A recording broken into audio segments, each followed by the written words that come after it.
The scroll saw is my favorite tool in the shop. Almost every project I make involves using the scroll saw, and I spend time on it just about every day.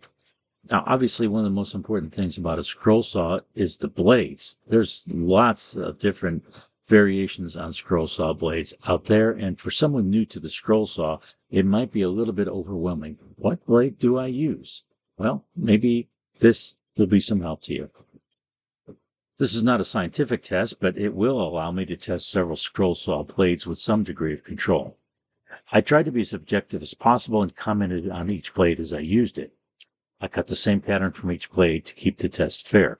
The pattern was an oval to be used as the base for a cell phone stand, and I included a picture of one of the stands so you can see what the finished product looks like. If you want to make this for yourself, I will link to the source in the description. The oval bases were cut from 1/2 inch thick red oak, most from the same board, to minimize the variables as much as possible. The first blades I tested covered a range of blade types. As you can see from the video, they are in retail blister packs, indicating I purchased them from one of my local big box stores. Each blade I tested was new, never used before, to eliminate any differences due to cutting with a dull blade. I made comments as I cut, wrote them down immediately after completing each cut. Since the process took over an hour, I later edited out much of the process and did a voiceover commentary so you won't have to try to decipher the comments over the cutting noises. According to my rule of thumb for blade size choice, 1/2 inch material falls on the cusp of deciding between a number 5 and number 7. This is one of the reasons I chose 1/2 inch material for the test. I had some blades available only in number 5, some only in number 7. This will make the test less scientific, but it should not significantly affect the outcome. The first blade I tried was an Olson number 5 precision ground double reverse tooth. It cut smoothly with minimal tear out on the bottom.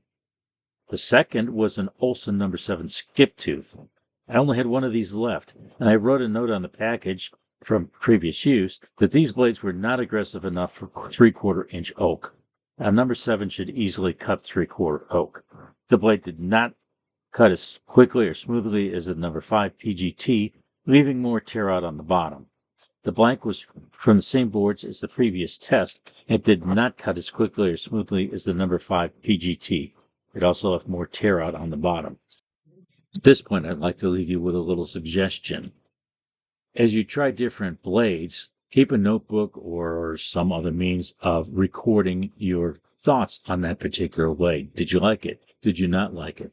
What did you like about it? What did you not like about it? That way you can narrow down your own personal choices of what are the best blades and the blades you do not want to use again for your own personal work style. The third test was an Olson number 5 reverse tooth, with the package proclaiming the blade makes, quote, splinter-free cuts with an exclamation point, unquote. This one took more effort to cut than the number 5 PGT, and my observation is that I wouldn't want to cut anything thicker than 1/2 inch wood with this blade. I felt resistance every time I hit a growth ring in the wood. The bottom was relatively smooth, but not splinter-free. Number 4 next was an Olson number 7 crown tooth. I couldn't tell the difference between up and down for this blade configuration for the blade mounting. In fact, I made cuts with the blade mounted each way and could not feel a difference. I got some chatter, a little blade wandering, some burning, and more tear out than any previous blade. The Olson number 7 double tooth was number 5. This blade wanted to wander from the pattern line, and it was not particularly fast for a number 7 in 1/2 inch wood. The tear out was the worst of any blade tested so far. I purchased the shark tooth number 5 reverse tooth blades from Scroller online. The pattern for the scroll saw sands I'm making came from this source, and it's also where I buy scroll saw tape. This tape isn't cheap, but it's my favorite method for attaching patterns to wood. I did not use it for the bases I cut here because I used a Masonite template to trace the design onto the wood for that simple oval. I will use the scroll saw tape for the small patterns I will demonstrate later in this test. The tape is quick, easy to apply, requires no messy spray adhesive, stays in place while cutting, and removes easily when you are done while leaving no residue. So test number 6 was the shark tooth number 5 reverse tooth. It fed smoothly at a reasonable rate, followed the line well, and there was minimal tear out. So far, this is the only blade I would seriously consider purchasing again. Number 7 is the Pegasus number 5 reverse skip tooth. It fed at a reasonable rate and left a little tear out on the back side of the workpiece. It did produce some chatter at the growth rings. I wrote myself a note to give these some more testing before giving them a final rating. Number 8 is the Pegasus number 5 double skip reverse tooth. I also know that the blade had a good feed rate and minimal tear out. I also put this on my list to use more before placing them on my purchase again list.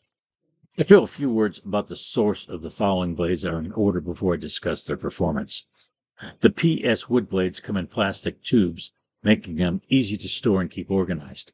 I also have a PS wood scroll saw I purchased many years ago, which still performs flawlessly. It's a real workhorse. Replacing a broken drive belt was the only maintenance required. This is my go-to machine for any wood thicker than 1 inch, and it can cut 8-quarter oak or walnut with a number 12 blade.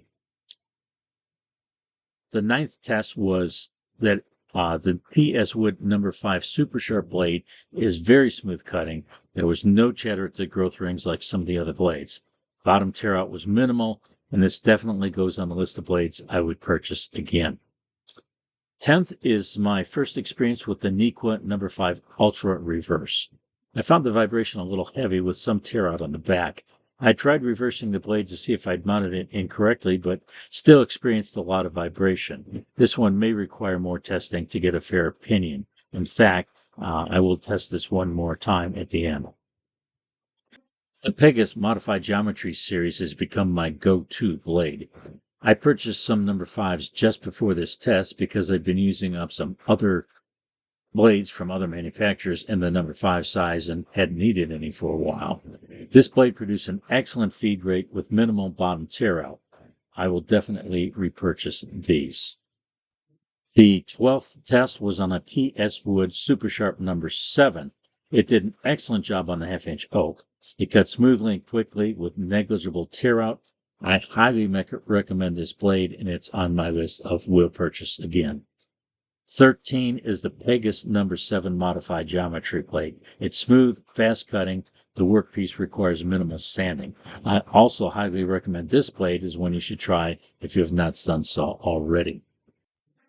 The PS Wood Super Sharps and the Pegasus Modified Geometry blades produced excellent results. I've used both before and will rebuy both brands. If you do much scroll sawing on wood 1/2 inch and thicker, these should be in your workshop. The first test series used 1/2-inch thick red oak to make oval stands for the 3D cell phone holders. The animal bodies for these stands are also cut from 1/2-inch material, but the legs and ears are made from 1/4 and 1/8 stock respectively. If you ever work with very thin stock like this, you should consider the last 2 blades I tested. 14 was a Nequa Ultra Reverse number 3. I used it to cut the 1/8 inch thick ears for the animals. I slowed the motor to less than half speed, ended up with very smooth pieces with so little tear out that it will require only a slight touch with sandpaper. I tried the same blade on 1/4 inch oak by speeding the blade slightly from the setting I used on the 1/8 inch oak. The cut was fast and smooth, almost no tear out. Number 15, my last test was with the Nequa Ultra Reverse number 5 that I had tried previously on 1/2-inch stock. It cut smoothly and quickly through 1/4 inch oak with negligible tear out. I slowed the motor down to test it on 1/8 inch with the same results. Since this was a number 5 and should work on 1/2-inch material, I sped up the motor to retry it on 1/2-inch oak, and this time the blade performed admirably. Here's my conclusions. I've tried a lot of blades over the years, purchased from retail stores and online. I tried to make this test as objective as possible and to sample a variety of blades. What works well for me may not be the same for you due to the types and thicknesses of wood you use, the complexity of the patterns, your scroll saw, and your cutting style. With those caveats in mind, I will give you my final thoughts. For thin stock from 1/8 to 1/2 inch thick, my new personal choice is the Nequa Ultra Reverse. Suppose you're mostly cutting 1/2 inch to 3/4 material. In that case, you should try the PS Wood Super Sharps number 5, 7, and 9, and the Pegasus Modified Geometry number 5, 7, and 9. Although I did not use any 1-inch or thicker wood in this test, I know from experience that the Super Sharp number 12 and Pega's Modified Geometry number 12 work well on thick workpieces. I hope this test was informative. Please give me a thumbs up if it was. I respond to all comments and they help me improve future videos. Was this information helpful? Did it encourage you to try some new blades? Do you have a favorite blade you think I should try? Do you have any suggestions for future videos? As always, please subscribe to the channel if you have not already done so, and you'll be notified every time I release a new video.